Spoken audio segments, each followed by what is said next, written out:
Hey everybody, this is my first episode of Let's Get Vulnerable. And what I want to share with you tonight is it's clearly difficult.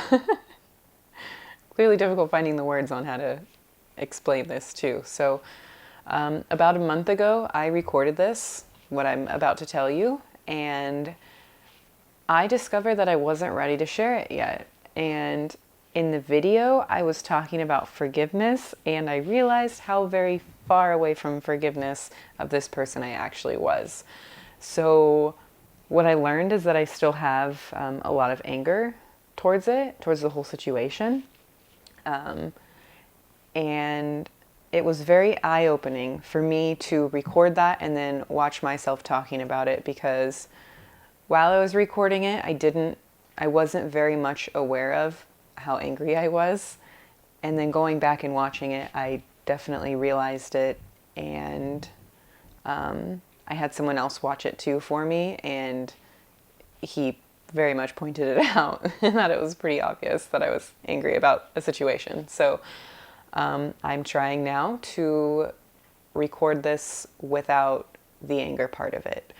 Because I became aware of how angry I was, I got to kind of go through my steps of emotions and respect those emotions that I went through, instead of holding them back, because I thought, going through negative emotions was a bad thing, which everyone's going to experience it at some point in their life, but you just can't stay in that state of mind. So I can't just hold on to this situation that happened to me in the past, because then I'm still living in the past. And a part of me still holds on to it, and that's my daily practice of learning how to let it go. So it's something that I'm aware of, that I do. There's things that I do that are related to the situation, and I'm fully aware of it, and I'm practicing letting that go so that I can move on from it and not be living in the past anymore.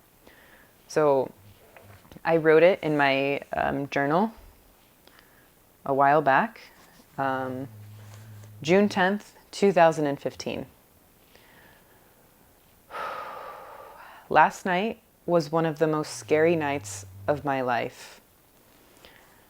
I remember there was a guy that I was dating, and I found out about some stuff that made me feel uncomfortable. So I told him that I couldn't date him anymore. He lived a few hours away from me and showed up at my house one night unexpectedly, which is the night I'm going to tell you about.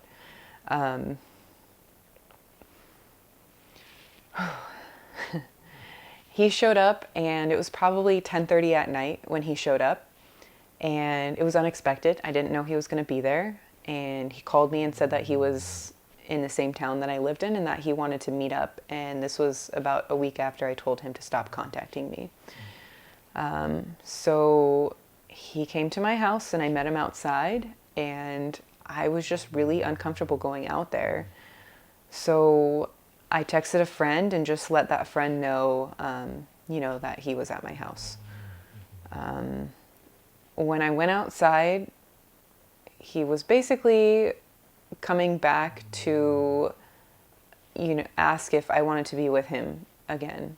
And I kept telling him no.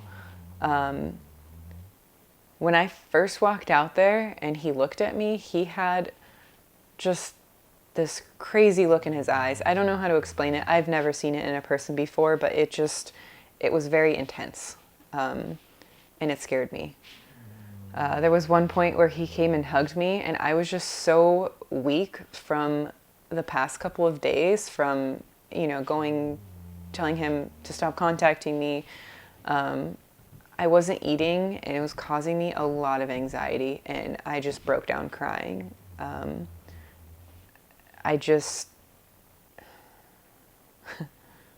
I couldn't handle it. I broke down crying. I was scared. I was nervous. I was anxious. I was feeling so many emotions that, my body just couldn't handle it.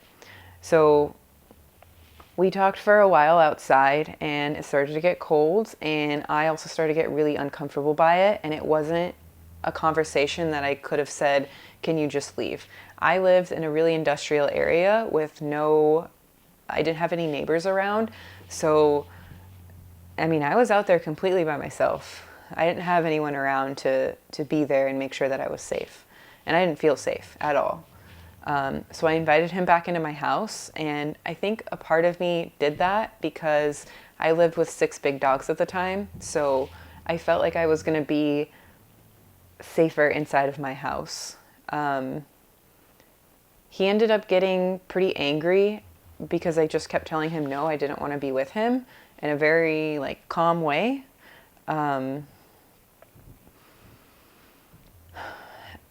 Finally, I think it was like 2 o'clock in the morning at this point, and I was just completely exhausted.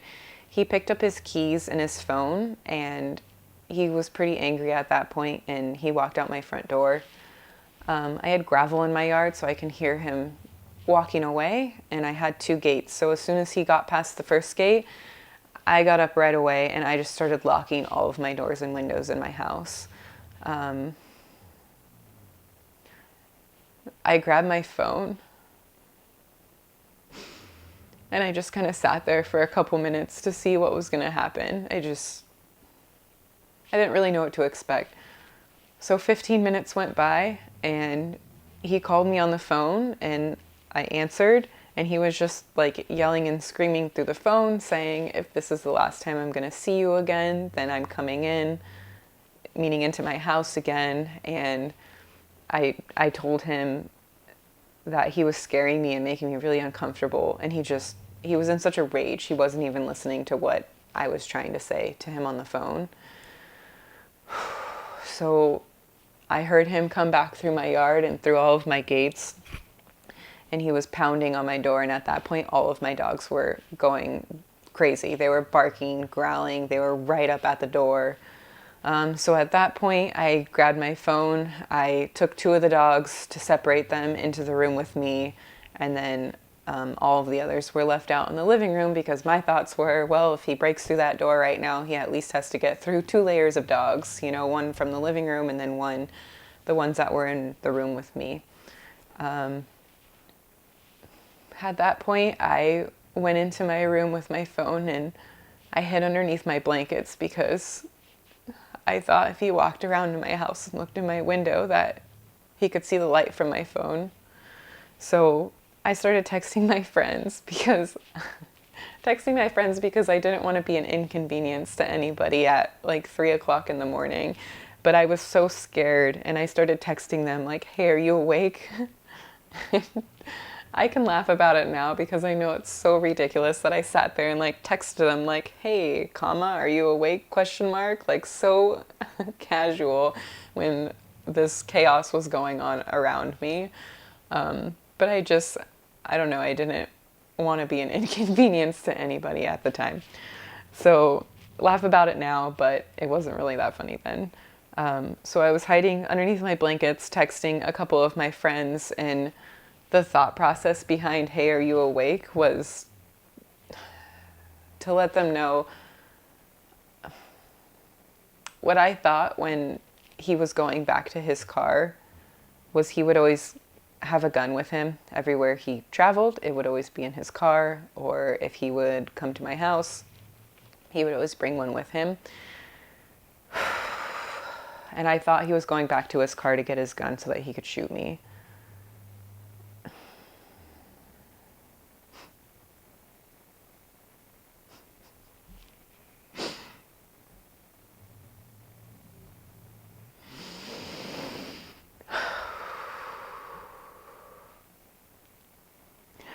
And I felt so weak. I felt so weak in that moment. I didn't know what to do. I didn't want to be an inconvenience to anybody. And I thought like my situation wasn't important enough for me to call the cops. And so I didn't right away. And instead I just hid underneath my blankets. And I started coming up with a plan if he was going to get through the door I also sat there with 911 dialed on my phone so that if he did break down my door, do anything like that, then then I would call the cops. But my plan was to hide in my closet to give me extra time, and that's like what was going through my mind, was just to come up with some plan, and my plan was to go in my closet. I just remember him like pounding on the door and yelling at me through the door, and the last thing that he said was, "You're a coward." And for the longest time, I thought I was a coward, that I didn't go open my door. Like, I believed the words that he told me, that I was a coward, and it was well after, just in that moment. In that moment, I thought, yes, I am so much of a coward. Why don't I just go open the door and say goodbye to him? Like, what's, nothing's gonna happen. I don't know.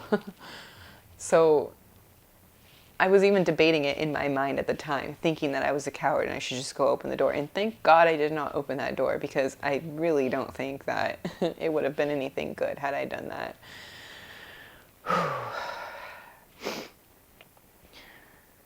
But yeah, I let myself believe that I was a coward for a very long time after that situation. And looking back on it now, without the emotions involved in it, I know I was not a coward, and I know that I was very brave. And I ended up calling the cops that night, and at that point, it was like 4 o'clock in the morning, and I was so exhausted. I didn't hear anything outside of my house for probably 30 minutes. And I called, the cops came over, and I just wanted them to go outside and see that he wasn't there anymore, so I could know that I was safe and I didn't have to be hiding underneath my covers, like in complete stillness. I was just saying so still with my phone just like this, and I wasn't moving, and I felt very weak in that moment. But the cops came and he was gone. So,